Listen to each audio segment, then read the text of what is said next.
Fathers, if you're struggling to connect with your son or desire to strengthen your bond, here's a great opportunity. The Royal Hood Father and Son Camp is a bonding experience like no other, hosted by Eric Argerman in partnership with Dr. Alan Meyer from Valiant Man. Empower your son for manhood through unforgettable memories and faith-filled moments that will define his future. Secure your place for April 7 to 9 at CYC Adventure Resort, Phillip Island. Visit fatherandsoncamp.com.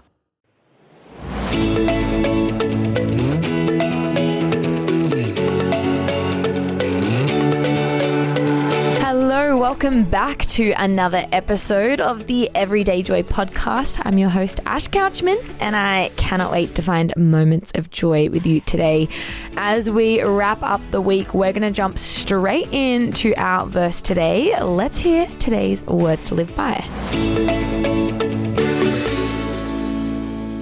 For I am not ashamed of the gospel, because it is the power of God that brings salvation to everyone who believes, first to the Jew, then to the Gentile. That's Romans chapter 1, verse 16. Jackie, I feel like having you here has just rekindled a joy in my heart that I was missing. Same. I feel like it's so funny how much the people that surround you can like impact your day and your mood.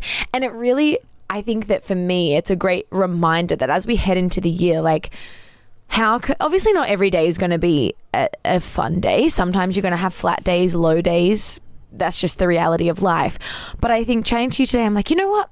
I want to make sure that when I come into every room, every atmosphere, that I, like we've talked about all week, that I am shining the light of Jesus. And I feel like that's what you've done for me today, Jack, is you've come in, you've brought that joy that Christ has given you, and it's made me go, oh my gosh, why do I have such a Debbie Downer mood sometimes? Like I actually really need to get that joy on, get ready, have that heart and have that posture.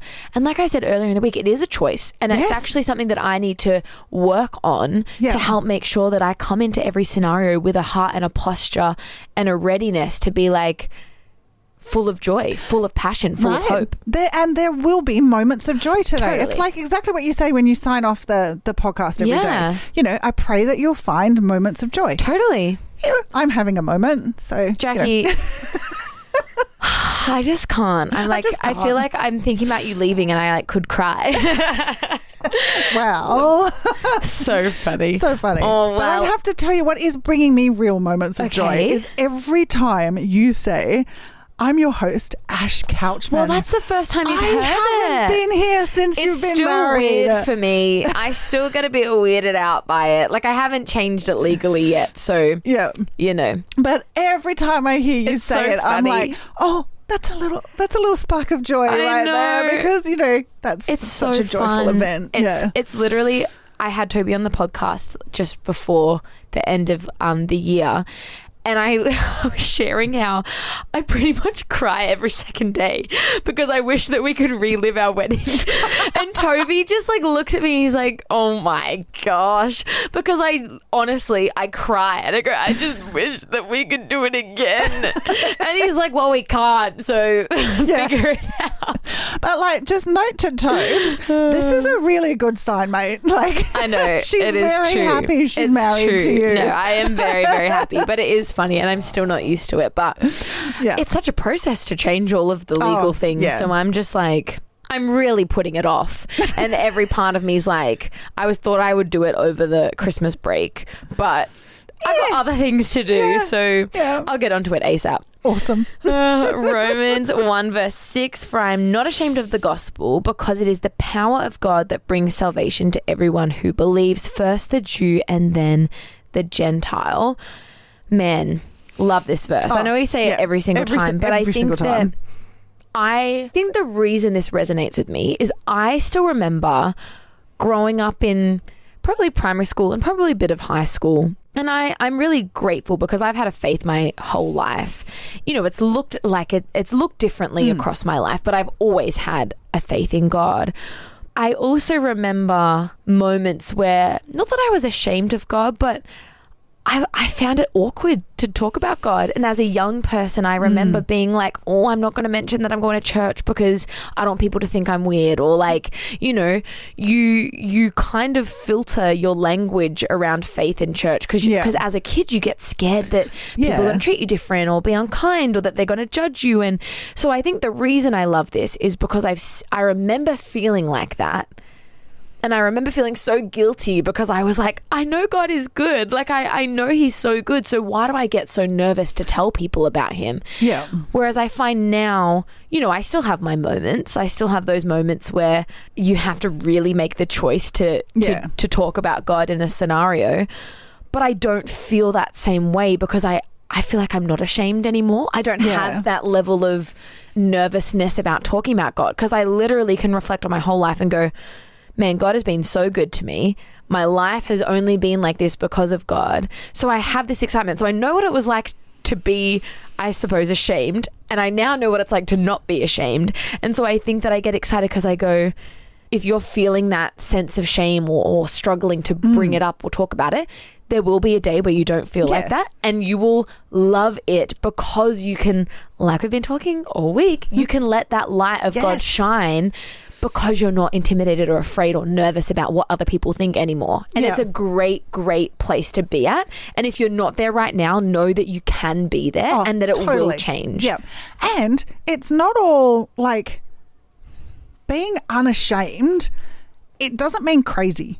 No. Like, because I think you can have this perception. You don't have to Bible bash. Right? You don't have to be the dudes with the sandwich board standing on the side of the street going turn or burn. Yeah. Like, it reminds me of that. There's an expression, I cannot for the life of me remember where it came from, but I've heard it and I love it. Yeah. At all times, preach the gospel. Yeah. And if absolutely necessary, use words. Yeah. And that's amazing. The theme that's been running throughout the week, right, is that we have, when we accept Jesus, when we bring him into our life, when we develop that relationship with God, he shines through us. Yeah. So everything we do, like we were saying yesterday, when you center what you do around God, when you put him at the center of everything, that shines through. You cannot help but live your life preaching the gospel, which is, you know, the great commandment from Jesus, from Matthew, right? I think it's Matthew 22 verse 35-ish. You shall love the Lord your God with all your heart and with all your soul and with all your mind. And the second is you shall love your neighbor as yourself. On these two commandments hang all the law and the prophets. Yeah. So that's what it is, right? That's what being unashamed of the gospel is living your life in a way where you let that light out, where it just comes out. It cannot help but come out because you've listened, you know, the whole theme of the week, you've softened your heart. Your heart is good soil. Your ears are hearing. You're listening. You've got a reverence for the Lord. You're putting God at the center of everything. And that cannot help but come through. Yeah. Yeah. I love that, Jack. And it rounds up this week's episode so well. Yeah. Because that is exactly what it's all about. And it's funny because when I was kind of reading this, it was saying that, you know, when Paul was writing this, it's almost like he wonders if some of the Christians in Rome at that time were feeling a bit, you know, maybe there weren't as many Christians, maybe they were a bit nervous about how like crazy and incredible the truths of God were, and people were intimidated and scared to talk about it.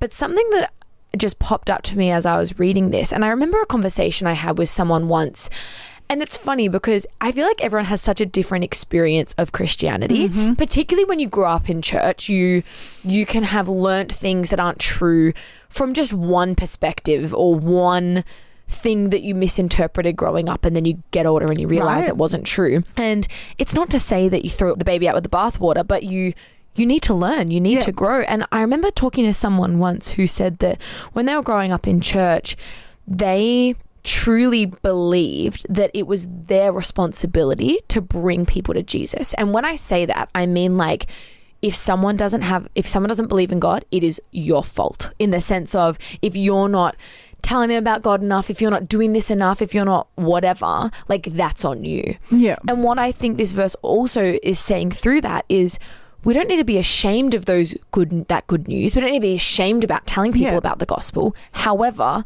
it is the power of God that brings salvation. It's not you and it's not I. We're the vessels that can tell people and encourage people, and we're called to that. We're called to shine the light of Jesus. But it's not our job to bring salvation. No. That's not, we can't do that. That's not who we are. That's not what it is. Only the power of God brings salvation to people. So good, Ash. And I think that it's a great reminder, you know, I don't know if this will speak to anyone, but there are so many people who have family members that they have been praying for years that they would come to know God. And I know that it's such a lie that in some spaces, people are told, well, you don't have enough faith. You don't have enough this. You don't have enough that. And I just want people to be reminded, particularly as we're stepping into this new year, you're called to pray for them. Yep. You're called to encourage them. You're called to be a light, but you cannot bring them salvation. No. That is only by the power of God, and that is only by their choice. And so as we go into this year, I don't know why I feel called to talk about this, but I think that it is a great moment for us to remember this is not, like, you can't bring salvation. Yeah. It is only Christ. It is only Jesus. Now, you can encourage, you can pray for, you can share the light and the love of Jesus. But if you've been told those lies, like, I hope you remember today that it is literally only the power of God that can do those things. And it is not lack of faith. It is not lack of any of those things. It is truly a moment of them coming to Christ themselves, and it is not you. It is not you in this moment. Yeah. And I don't know why I felt called to share that, but I think we're, like, number one, like the verse says, we're not called to be ashamed. Continue to talk, continue to encourage, continue to do all these things, but it's the power of God. And I think it's a great reminder for us that we can't do any of this on our own. It is only partnered with God, and it is only partnered with the Holy Spirit. Because we're called to be vessels, we don't actually do the changing. Yeah. And that's just so good, Ash, because when you take that posture of, it's just, I can just let the light shine through. It's not up to me. This is like, I can be the example. I can be the demonstration of what it looks like to live with Jesus and in my life, and God at the center of my life. But I am not responsible for, and I have no control over. Yeah. And if you take that example, right, of somebody, a family member or something, if you are bending their ear at every opportunity to say, well, this isn't going to go well for you, you need God, blah, blah, blah, blah, blah. Are you actually truly, loving the Lord with all your heart and soul and mind? Are you actually loving your neighbor when you're doing that? It's a challenge. Are you the light at that point? Because that person is just saying Yeah. We're called to show it through our action and through how we live our life. And I think it's just a good moment of reflection to be like, how are we not being ashamed of the gospel? Now, we're not saying don't share the gospel. No, not at all. But what we're saying is, if, like, we need to be able to show it in a way that the gospel will be the light. That's exactly what it comes down to. The love of God. Yeah. Right? It's the demonstrable story of how Jesus came and saved us all from eternal sin. Yeah. And that is what we need to show people, is that this is a wonderful thing. This was a great gift. Yeah. This is what we've been given by this amazing, awesome God that loves us and can do no wrong. Yeah. Here it is. This is what it looks like to live like that. And it means loving the person who doesn't see it yet. It means being nice to the lady who's in the Woolies self-checkout, who's been on her feet for 6 hours and is looking at you a little cranky as you don't scan properly, and you're like, oh, I'm so sorry. Yeah. This happens to me all the time. Yeah. Thanks so much. Thank you for doing, thanks for coming to help me out. Yeah. Yeah, it's just that. It is that light. Yeah. And I think that as we wrap up this week, all of it comes down to that. It comes down to, if we're unashamed of the gospel, we won't hide ourselves. Yeah. If we're unashamed of the gospel, we are going to be that light on a hill. We are going to shine that light into every corner of the world. But in order to do that, we need to be teachable. We need to have a reverence and fear of God. Like, I feel like all the scriptures this week work so well together because it teaches us this picture of loving God, having a reverence for God, but then also how do we then take that and shine it across our city, to shine it across your family, in your friendship groups, whatever it is. And that's what we're called to do. And I hope that as we head into the rest of this year, you would take that on board. Like, you are a light. You're called to be a light in your family, in your workplace, wherever it is. Like, you can be unashamed of the gospel by sharing that love and that light of Jesus with everyone. I hope you got so much out of today's episode. I know I loved unpacking it, not just today's episode, but all week. I know that I've been left encouraged and challenged a little bit to help make sure that I'm not hiding the gospel, that I'm not hiding the love and the light that Jesus has given me. And I hope that you can do the same too.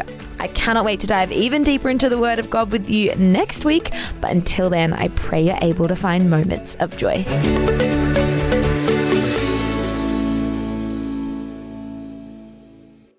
Fathers, if you're struggling to connect with your son or desire to strengthen your bond, here's a great opportunity. The Royal Hood Father and Son Camp is a bonding experience like no other, hosted by Eric Argerman in partnership with Dr. Alan Meyer from Valiant Man. Empower your son for manhood through unforgettable memories and faith-filled moments that will define his future. Secure your place for April 7 to 9 at CYC Adventure Resort, Phillip Island. Visit fatherandsoncamp.com.